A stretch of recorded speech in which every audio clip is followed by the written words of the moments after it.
Muy bien, entonces vamos con nuestro tema de propiedades y características de una población. Las poblaciones pues tienen diferentes y diversas propiedades que están relacionadas con su tamaño o su densidad y su distribución. Se pueden estudiar con los parámetros primarios de la población, que son la natalidad o número de nacimientos; segundo, la mortalidad o el número de muertes; tercero, la migración o inmigración. Además de estas formas de estudio, pues podemos enfocarnos en observar su distribución por edades, composición genética y patrón de distribución o distribución de individuos. Entonces comenzaré describiéndoles para ustedes la primera propiedad, que es tamaño. El tamaño poblacional es la cantidad de individuos existentes por unidad de área. En un sentido, pues el número de individuos calculado en habitantes representativos no solo da una idea de densidad de población, sino de su distribución espacial. Después tenemos la siguiente propiedad, que es la densidad. Y la densidad de la población se define como el número de individuos por unidad de área o de volumen.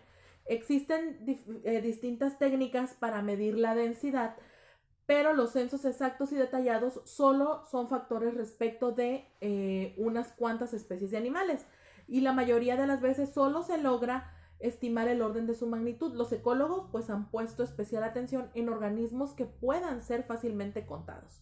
¿Ok? Esa sería la segunda propiedad de la población. La tercera propiedad de la población es la distribución. Y la distribución de los organismos en el espacio tiene una gran influencia sobre la densidad.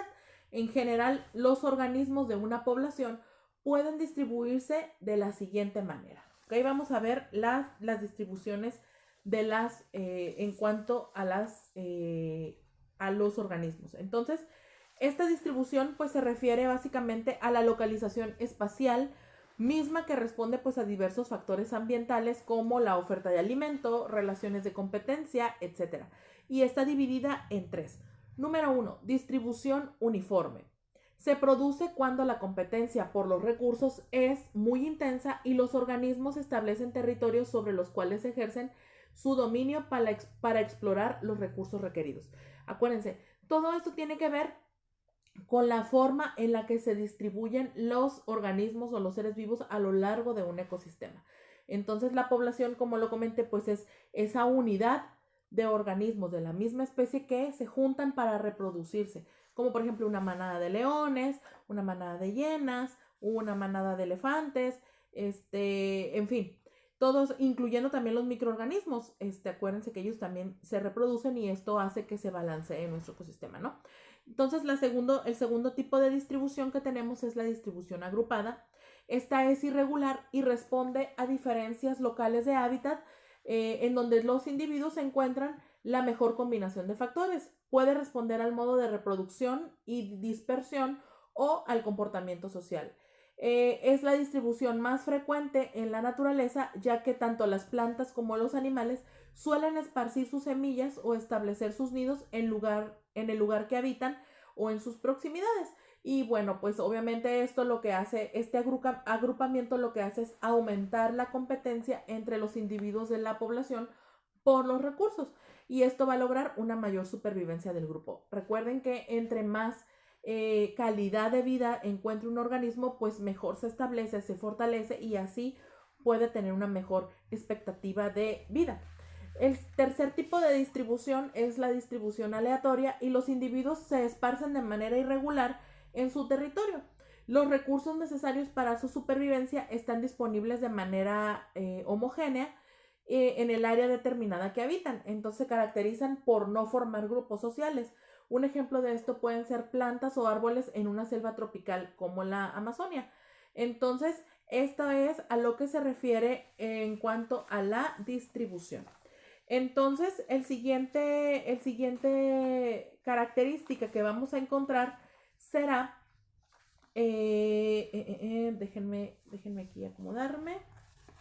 Muy bien, vimos distribución, ahora lo que vamos a ver será la tasa de natalidad. Y en cuanto a la tasa de natalidad, pues obviamente entendemos que se refiere a los nacimientos. Obviamente sabemos que, y entendemos, ya lo vimos por las cadenas tróficas de la semana pasada, que es decir, cadenas alimenticias, pues estuvimos viendo sobre cómo es que se dan estos procesos de distribución de los alimentos. Obviamente no se pueden acabar todos los recursos, necesita haber una regeneración. Entonces, esta regeneración se da pues a través de la tasa de natalidad. Y las poblaciones pues poseen una estructura por edad, se dividen en 3 periodos ecológicos: prerreproductivo, reproductivo y posreproductivo. Cada periodo pues depende del ciclo vital de los organismos, así la estructura por edades de una población es la proporción de cada una de las clases de edad respecto a las demás en un determinado momento. Entonces, todas las poblaciones aumentan de acuerdo con su natalidad o el índice de nacimientos. Esto abarca pues el surgimiento de nuevos individuos por crianza, germinación y fisión. Entonces, para explicar obviamente la reproducción de una población es necesario estudiar conceptos fundamentales como la fertilidad o nivel de nacimientos, que es diferente a la fecundidad, que se entiende como la capacidad potencial de reproducción de la población. Entonces, por lo general, el índice de natalidad se expresa como el número de individuos que nacen de cada hembra por unidad de tiempo, y esta medición pues depende del tipo de organismo. Dependiendo de cada organismo es como se va dando estos nacimientos. No todos los organismos se reproducen en la misma velocidad y tiempo y cantidad. Cada uno tiene su propio proceso. Entonces, por ejemplo, diversos organismos se reproducen en pocos meses, incluso en días. Algunos pueden depositar muchos huevos y otros muy pocos. La natalidad pues se expresa en forma habitual como el número de nacimientos ocurridos durante la unidad de tiempo. El cálculo de la natalidad absoluta se realiza dividiendo el número de nacimientos ocurridos durante la unidad de tiempo considerada por el tamaño estimado para la población al principio de la unidad o periodo de tiempo y multiplicando el resultado obtenido. No vamos a hacer ese cálculo, solo lo estoy compartiendo para que ustedes sepan cómo es ese proceso. El siguiente parámetro o el siguiente característica de la población será la tasa de mortalidad. Obviamente, si hablamos de nacimientos, tiene que haber un equilibrio con las muertes. Imagínate, muchos nacimientos y no hay muertes, pues se desequilibra, ¿no? Entonces, pues la tasa de mortalidad es la relación entre el número de individuos que mueren en relación con la población total por unidad de tiempo, generalmente en un año. Actualmente es común verlo expresado en porcentajes. Entonces, estas dos tasas son sumamente importantes en cuanto a las características de la población. La siguiente característica será la migración. Y la migración pues es un desplazamiento colectivo de animales de una especie de carácter periódico, más o menos prolongado en el tiempo y en el espacio y está provocado, por la combinación de un estímulo externo con uno interno, que determinarán pues el movimiento de la población hacia otros lugares escogidos de acuerdo con ciertos parámetros como por ejemplo más luz, menos calor, más alimento, etc. Entonces, también dentro de la migración existen diferentes tipos de migración. La primera es la migración temporal, que puede ser por las estacionales o que sean diarias o bianuales.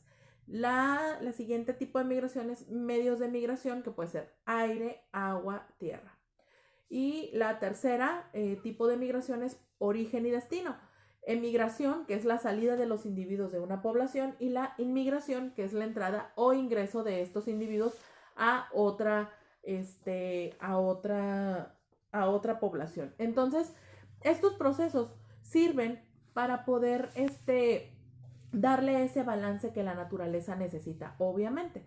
Entonces, por eso es que es tan importante que nosotros los analicemos y los veamos en esta sesión, ¿no? Como parte de ese crecimiento poblacional. Obviamente, con el consumo que el ser humano hace de ciertas especies, se desbalancea. Hay muchas especies en peligro de extinción, otras que ya están extintas y no lograron reproducirse, no logró llevarse a cabo ese equilibrio de la población, y ahora, bueno, pues ya simplemente solo quedan como dibujos en libros o como recuerdos históricos, y ya no podemos tener información de ellas al respecto. Igual pasa con las plantas, pasa con los animales marinos, en fin. Entonces, por eso es que es importante que hagamos conciencia del cuidado que estamos haciéndole a nuestro ambiente.